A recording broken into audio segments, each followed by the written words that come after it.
भारत की सबसे बड़ी तेल कंपनी ओएनजीसी ने एक ऐसी रिपोर्ट दी है जिसने पूरे देश का ध्यान प्रयागराज के फफामू और हंडिया इलाकों की तरफ खींच लिया है। वैज्ञानिकों का मानना है कि गंगा घाटी का यह इलाका विशाल तेल और प्राकृतिक गैस के भंडार पर बैठा है और अगर हम इसे निकालने में सफल हो गए तो पूरा का पूरा खेल ही बदल जाएगा। कल्पना कीजिए, हमें बाहर से तेल नहीं मंगवाना पड़ेगा, न किसी प्रतिबंध का खतरा, न कहीं चल रही जंग का तनाव। लेकिन सवाल यह है कि क्या यह सब इतना आसान है? क्या वाकई प्रयागराज असम और राजस्थान की तरह एक तेल हब बनने वाला है? 3000 मीटर की गहराई में आखिर ऐसा क्या मिला है? और क्या इससे हमारे रसोई का गैस और पेट्रोल सस्ता होगा, या सब सिर्फ हवाई बातें हैं? प्रयागराज, जिसे हम गंगा यमुना सरस्वती के संगम के लिए जानते हैं, कुंभ के मेले और आध्यात्मिकता के लिए जानते हैं, क्या सच में अपनी जमीन के अंदर काला सोना छुपाए बैठा है? आज के इस मेगा एपिसोड में हम प्रयागराज से लेकर बलिया तक के उस 300 किलोमीटर लंबे ऑयल बेल्ट की पूरी कहानी डिकोड करेंगे, जहां अगर तेल मिल गई तो हमारा फ्यूचर पूरी तरह से बदल जाएगा। तो बने रहिएगा इस वीडियो के लास्ट तक और आगे बढ़ने से पहले लाइक एंड सब्सक्राइब के बटन को जरूर दबा दीजिएगा। ज्यादातर लोग सोचते हैं कि जमीन के नीचे मिलने वाला क्रूड ऑयल और गैस बड़े बड़े डायनासोर्स के फॉसिल से बनता है, पर सच तो यह है कि 90% से ज्यादा तेल समुद्री एल्गे, प्लैंकटन और छोटे माइक्रो ऑर्गेनिज्म से बनता है। डायनासोर्स का इसमें ना के बराबर रोल होता है। दोस्तों, तेल वहां मिलता है जहां करोड़ों साल पहले ऑर्गेनिक मैटर यानी पेड़ पौधे और जीव जंतु धरती के नीचे दब गए थे। जियोलॉजिकल रूप से प्रयागराज का यह इलाका विंध्यन बेसिन और गंगा बेसिन के मिलन बिंदु पर है। पिछले कुछ सालों से ओएनजीसी के वैज्ञानिकों ने यहां 2D और 3D सीस्मिक सर्वे किए थे।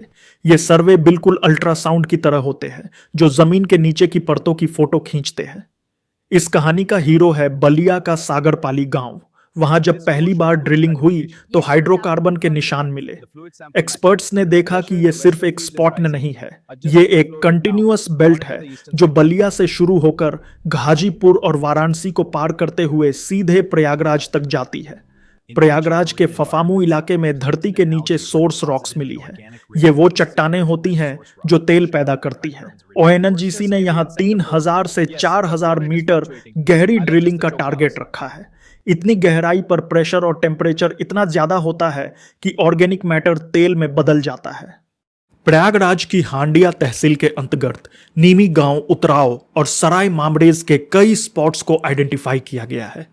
टीम 150 फीट की गहराई तक बोरिंग करके सीज्मिक वेव्स पैदा करती है। इन वेव्स की अंडरग्राउंड रिएक्शन से साइंटिस्ट मिनरल्स और हाइड्रोकार्बन रिजर्व्स का पता लगाते हैं। ओएनजीसी स्पेशलाइज्ड इलेक्ट्रिकल रिग्स का इस्तेमाल करता है। ड्रिलिंग के दौरान ड्रिलिंग मड का इस्तेमाल होता है और वेस्टर वाटर को ट्रीट करने के लिए मोबाइल एफ्लुएंट ट्रीटमेंट प्लांट्स यानी ईटीपी लगाए जाते हैं। ड्रिलिंग के दौरान millions of litres water use होता है, जिसके कारण से एनवायरमेंटल कंसर्न्स भी बढ़ जाती है। पर इन सारे रिस्क्स के बावजूद अगर ये तेल मिल गए तो उससे होगा क्या? क्या हमारी तेल की जरूरत पूरी हो जाएगी? चलिए इसको आगे अच्छे से समझते हैं। ओएनजीसी जो ड्रिलिंग मड यूज करता है वो कोई आम कीचड़ नहीं होता। ये एक हाईली स्पेशलाइज्ड और महंगे केमिकल मिक्सचर्स होते हैं। इसका काम सिर्फ गड्ढा करना नहीं, बल्कि 4000 मीटर नीचे मशीन्स को ठंडा रखना और चट्टान के टुकड़ों को बाहर लाना होता है। कभी कभी इस मड की कॉस्ट उस कुएं से निकलने वाले शुरुआती तेल से भी ज्यादा होती है। अगर प्रयागराज और बलिया के बीच 300 किलोमीटर लंबी बेल्ट में तेल मिल जाता है तो भारत की अर्थव्यवस्था और हमारी जिंदगी पर इसका प्रभाव किसी क्रांति से कम नहीं होगा। गंगा बेसिन का क्षेत्र लगभग 2.5 लाख वर्ग किलोमीटर में फैला है। अगर हम सिर्फ प्रयागराज से बलिया तक की 300 किलोमीटर बेल्ट की बात करें तो एक्सपर्ट्स का मानना है कि यहां हाइड्रोकार्बन की संभावना 500 से 700 मिलियन टन तक हो सकती है। अगर ये कैटेगरी 1 बेसिन बनता है जैसे मुंबई हाई, तो शुरुआत में यहां से 20,000 से 50,000 बैरल्स पर डे तेल निकलने की उम्मीद की जा सकती है। भारत का कुल उत्पादन लगभग 6 लाख बैरल प्रतिदिन है। अगर अकेला प्रयागराज बलिया बेल्ट 5 से 8% भी योगदान करता है तो यह देश के लिए जैकपॉट साबित होगा।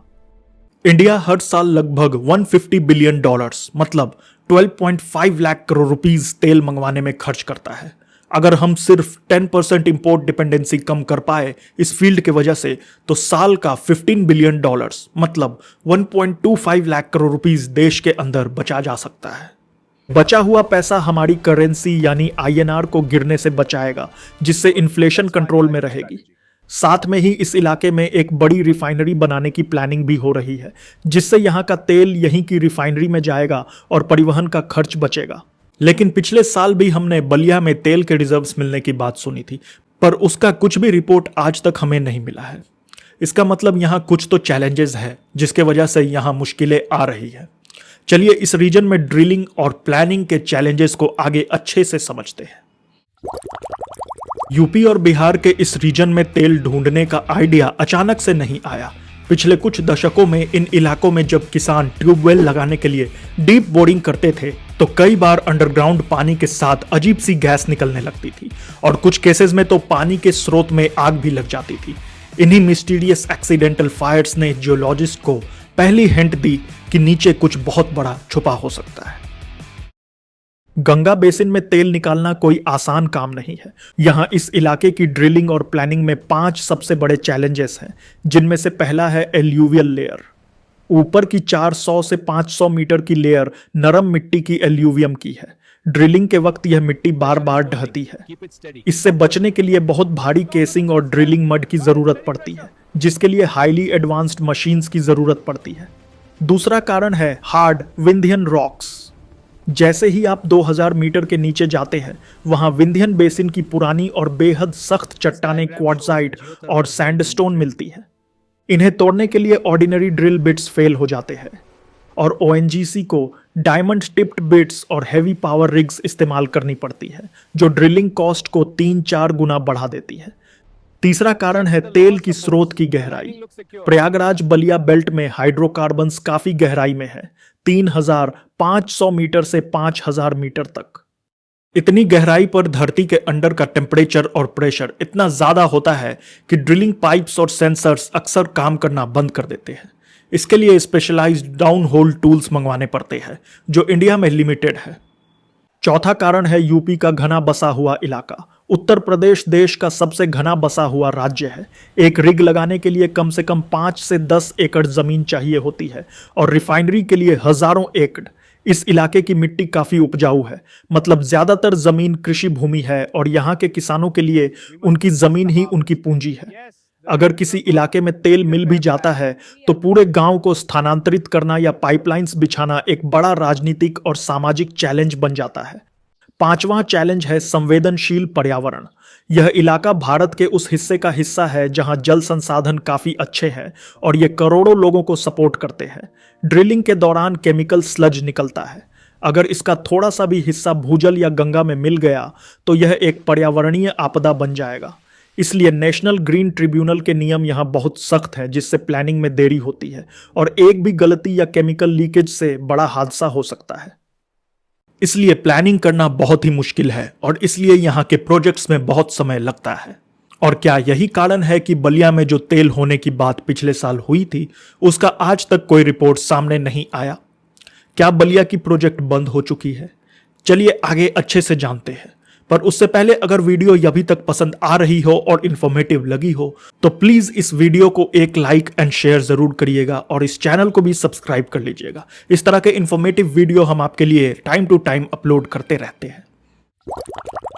डायमंड टिप ड्रिल बिट्स का नाम सुनकर लगता है कि ये किसी ज्वेलरी शॉप से आए होंगे, पर असल में ये सिंथेटिक इंडस्ट्रियल डायमंड्स होते हैं, जो दुनिया के सबसे सख्त मटेरियल्स में से एक है। एक एवरेज डायमंड ड्रिल बिट की कीमत आराम से 10 लाख से 50 लाख तक हो सकती है और हार्ड रॉक्स जैसे विंध्यन रॉक्स को तोड़ते वक्त ये इतने महंगे ड्रिल बिट्स कुछ ही दिनों में घिसकर बर्बाद भी हो जाते हैं।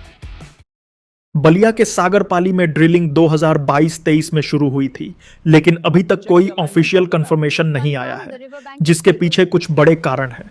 ONGC ने वहां एक्सप्लोरेटरी वेल खोदा था, जिसका काम सिर्फ यह चेक करना होता है कि नीचे हाइड्रोकार्बन्स हैं या नहीं। रिपोर्ट आने में इसलिए देरी लग रही है क्योंकि वहां मिले सैंपल्स को देहरादून के KD Malviya institute of petroleum exploration भेजा जाता है। वहां पर एनालिसिस 6 से 12 महीने लेता है। बलिया में तेल और गैस के ट्रेसेस तो मिले हैं, लेकिन क्या वो उतने क्वांटिटी में है कि उन्हें निकालने पर होने वाला 500 करोड़ का खर्च वसूल हो सके? अगर क्वांटिटी कम है तो ओएनजीसी रिपोर्ट को होल्ड पर रख देता है जब तक कि आसपास के वेल्स जैसे प्रयागराज से डेटा मैच ना हो जाए। बलिया का डेटा प्रयागराज और बिहार के बेसिन डेटा के साथ सिंक किया जा रहा है ताकि यह पता चल सके कि पूरी 300 किलोमीटर की बेल्ट एक ही बड़ा रिजर्वायर है या अलग अलग छोटे छोटे पॉकेट्स हैं। जब तक पूरा मैप क्लियर नहीं हो जाता, ओएनजीसी आंशिक रिपोर्ट जारी नहीं करती ताकि शेयर मार्केट में गलत सिग्नल न जाए। बॉटम लाइन यही है कि बलिया में काम रुका नहीं है। बलिया टेस्टिंग फेज से फिजिबिलिटी फेज में गया है और जैसा कि आप लोगों को पता है कि हमारे पास कई टेक्निकल चैलेंजेस भी है, जिसके वजह से लॉजिस्टिक प्रोक्योरमेंट में भी समय हो लगता है। पर जब तक ऑफिशियली कोई रिपोर्ट ओएनजीसी की तरफ से सामने नहीं आ जाती, हमें कुछ अजम्पशंस लगाने की जरूरत नहीं है, पर हम उम्मीद जरूर करेंगे कि यहां बड़े तेल के रिजर्व्स मिल जाए। रिफाइनरी सुनकर हमें लगता है कि बस वहां से पेट्रोल और डीजल निकलेगा, पर क्या आपको पता है कि आज आपने जो चीजें यूज की है, चाहे वो आपका टूथब्रश हो, च्युइंगम हो, लिपस्टिक हो या फिर सरदर्द की गोली एस्पिरिन हो, इन सब में पेट्रोलियम बाई प्रोडक्ट्स का यूज होता है। अगर प्रयागराज में रिफाइनरी लगती है तो ये सिर्फ गाड़ियों का फ्यूल ही नहीं बल्कि हमारी रोजमर्रा के जिंदगी के हर छोटे बड़े सामान का रॉ मटेरियल बना सकती है। इस इलाके में एक बड़ी रिफाइनरी बनाने की प्लानिंग चल रही है, जिससे इस इलाके की तस्वीर पूरी तरह से बदल सकती है। प्रयागराज के लोहागड़ा और फफामू इलाके में प्रस्तावित मेगा रिफाइनरी का प्लान सिर्फ एक फैक्ट्री नहीं बल्कि पूरे नॉर्थ इंडिया का सबसे बड़ा इंडस्ट्रियल हब बनाने की तैयारी है। बीपीसीएल के पास प्रयागराज के लोहागड़ा एरिया में पहले से ही लगभग 2000 से 4000 एकड़ जमीन का एक बड़ा टुकड़ा अवेलेबल है, जिसको यूटिलाइज करके बीपीसीएल यहां पर एक रिफाइनरी डालने की प्लानिंग कर रहा है और इसके लिए ओएनजीसी के साथ बहुत बड़ी पार्टनरशिप भी करेगा। मतलब ओएनजीसी यहां पर तेल सप्लाई करेगा और बीपीसीएल उसे अपनी रिफाइनरी में प्रोसेस करेगा। इसकी क्षमता 9 मिलियन मीट्रिक टन प्रति वर्ष से लेकर 12 मिलियन मीट्रिक टन प्रति वर्ष तक हो सकती है। इसमें लगभग 70,000 करोड़ से 1 लाख करोड़ का खर्च आएगा। यह उत्तर प्रदेश के इतिहास का सबसे बड़ा सिंगल लोकेशन निवेश हो सकता है। यहां सिर्फ पेट्रोल और डीजल नहीं बनेगा बल्कि एटीएफ यानी एयरप्लेन फ्यूल, एलपीजी और बिटुमेन भी बनेगा। रिफाइनरी के साथ एक पेट्रोकेमिकल यूनिट भी प्लान की गई है। तेल साफ करते वक्त जो गैसें और लिक्विड्स जैसे एथिलीन और प्रोपिलीन निकलते हैं, उनसे प्लास्टिक, सिंथेटिक रबर और पेंट्स का कच्चा माल बनता है। इस कॉम्प्लेक्स के आने से प्रयागराज के आसपास हजारों छोटी मोटी एमएसएमई यूनिट्स लगेंगी जो प्लास्टिक की कुर्सियां, पाइप्स, पैकेजिंग मटेरियल और डिटर्जेंट बनाएंगी। इससे प्रयागराज का लुक नोएडा या जामनगर जैसा हो जाएगा। पर अभी सिर्फ ओएनजीसी और बीपीसीएल के बीच डिटेल्ड फिजिबिलिटी रिपोर्ट पर काम चल रहा है और सरकार तब तक फाइनल ग्रीन सिग्नल नहीं देगी जब तक प्रयागराज बलिया बेल्ट की ड्रिलिंग से यह कंफर्म न हो जाए कि नीचे इतना तेल है कि रिफाइनरी 25 से 30 साल तक चल सके।